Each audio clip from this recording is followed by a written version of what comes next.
Hojas en la tierra, raíces en el viento, tejidos de memoria. Enraizarte. Un espacio sonoro para la juntanza del arte, el territorio y la cultura. Viento, canto, luz de la montaña y del espíritu multicolor.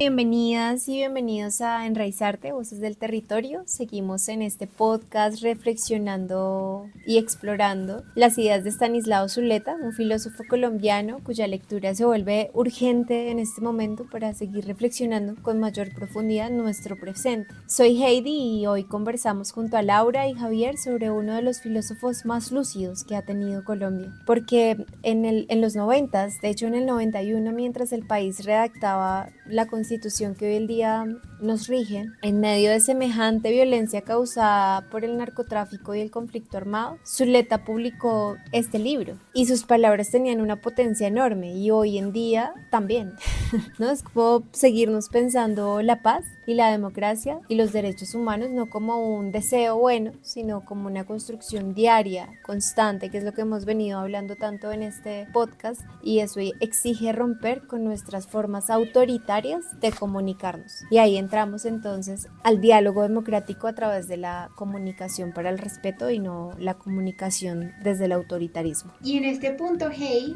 nos llega esa inquietud, ¿no? ¿Qué tan vigentes son hoy esas reflexiones de Estanislao Zuleta? Y bueno, la respuesta es que son muy importantes y vigentes porque Zuleta fue implacable con algo que hoy seguimos viendo, y es nuestra tendencia a la comunicación cargada de dogmas. Y esto lo vemos en muchos medios tradicionales de comunicación. Y escuchemos esta cita. Dice: en Colombia hemos confundido el diálogo con el monólogo colectivo. Cada quien habla desde su trinchera, sin escuchar realmente al otro. Y es como si nos la pasáramos todo el tiempo en guerra, ¿no? O sea, ¿no les suena familiar? Piensen en nuestras redes sociales, en los debates políticos actuales, en cómo reaccionamos con quienes piensan diferente, si es que nos relacionamos, ¿no? Porque también uno es como que yo pienso lo mío, tú piensas lo tuyo y cada quien por su lado.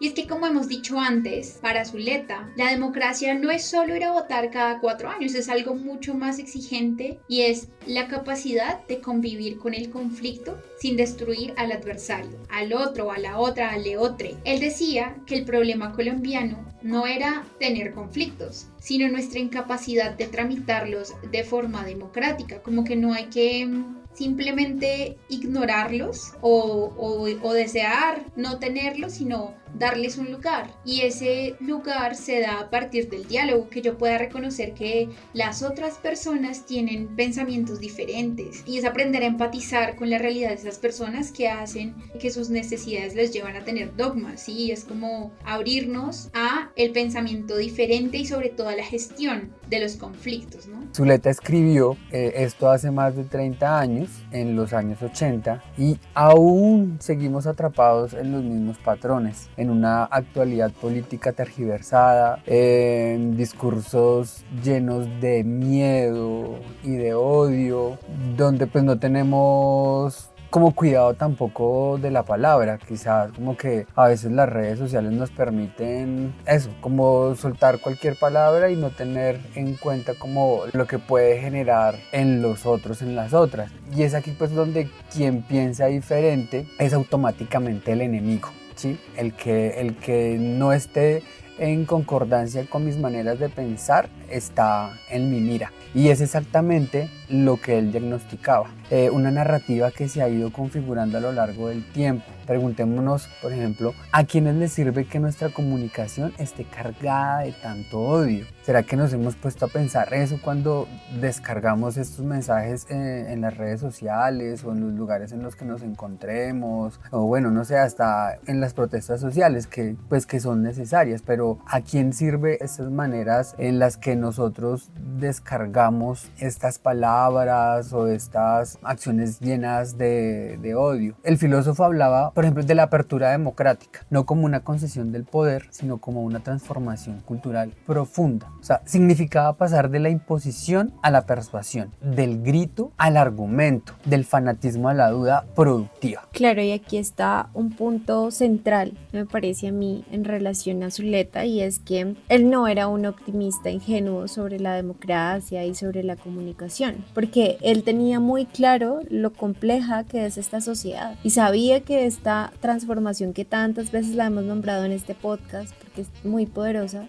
es muy difícil, en su tiempo fue muy difícil porque va contra nuestros hábitos sociales más arraigados, ¿no? Hemos ido construyendo unos hábitos tremendamente fuertes, violentos, insanos, y es que nos acostumbramos a una sociedad desde la verticalidad, nos acostumbramos al caudillismo, ¿no? Al caudillo, al líder, siempre siguiendo a alguien, siempre nos hemos acostumbrado a que nos manden, ¿no? Eso es muy complejo cambiarlo, ¿no? Es como el que mande y a una verdad única y que además ha sido impuesta por medios de comunicación corporativos, ¿no? Ellos construyen relatos, construyen lógicas, construyen imaginarios y construyen también, ayudan a construir esos imaginarios sociales. Entonces, hablemos también del tiempo, por ejemplo, para estudiar o para debatir ideas, para reflexionar. Crear este podcast ha significado para nosotros sentarnos, conversar, ¿no? Todo lo que implica la construcción de estas reflexiones, y eso es tiempo, y parece que hoy fuese un privilegio el tiempo vital para crear, para encontrarse incluso con una misma. Y bueno, también es importante pensarnos en las posibilidades que él propuso,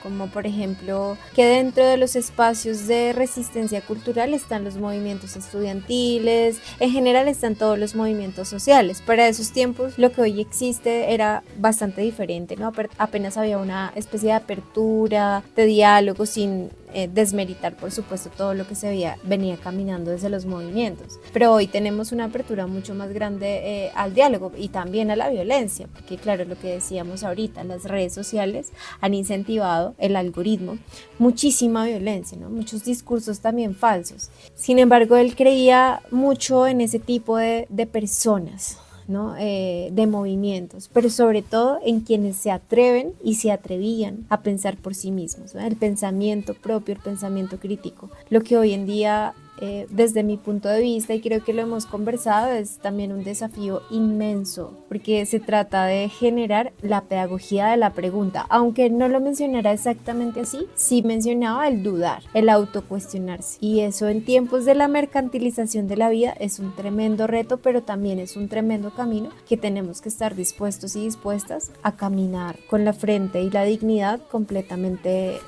puesta, ¿no? Ay, Heidi, ahorita que hablabas de el tiempo, yo pensé que ibas a decir, que el tiempo, que el espectador, que Caracol, que RCN, y me genera mucha gracia, como mucha risa, porque justo lo que iba a decir estaba apuntando a eso, ¿no? Como si es posible que estos medios que son tan masivos, que nos llegan como a todas las personas en todos los territorios, puedan salir de ese dogmatismo. Y es que claro, ahí es muy difícil porque estas grandes empresas de comunicación están siendo financiadas y las personas que financian estos intereses pues quieren ciertas narrativas. Y ahí la invitación importante es a seguir cultivando medios alternativos que desdogmaticen y que muestren diferentes perspectivas, y es algo que hemos venido como trabajando en Enraizarte, o algo que queremos es darle voz a diferentes personas que hacen parte del territorio, que hacen parte de Tocancipá, desde sus diferentes perspectivas, para no quedarnos con una comunicación que solo sea institucional o que sea vertical, sino más bien como poder aprender desde las mismas personas, desde las voces del territorio, para dejar de tener certezas absolutas y más bien empezar a construir una democracia real. Entonces pues esta es nuestra apuesta colectiva. Y pues este episodio nos deja entonces esa pregunta: ¿estamos dispuestos a renunciar a nuestras certezas absolutas para construir una democracia real? Y pues bueno,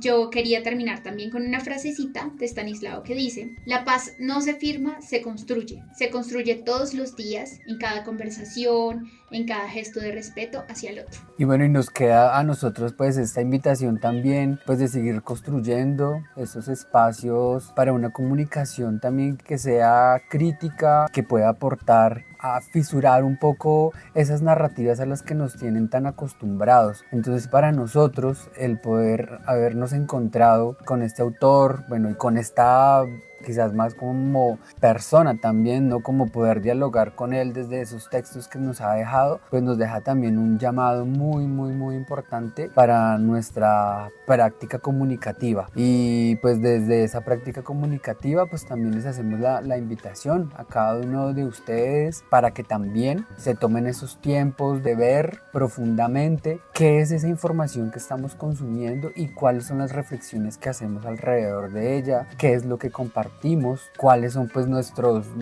diálogos alrededor de ello, si nos quedamos con el titular, con el scroll como llaman, de estar pasando y pasando información, sino si verdaderamente estamos llegando un poco más allá de esa información, si saber si verdaderamente es cierta, si quizás nos aporta también al día a día y también pues en esa construcción de ciudadanía que también nos nombra Estanislao Zuleta. Y la invitación a que nos sigan escuchando y compartan este bonito podcast. Gracias por compartir una vez más en este espacio sonoro para enraizarnos con las memorias del territorio. Y eso, buen camino.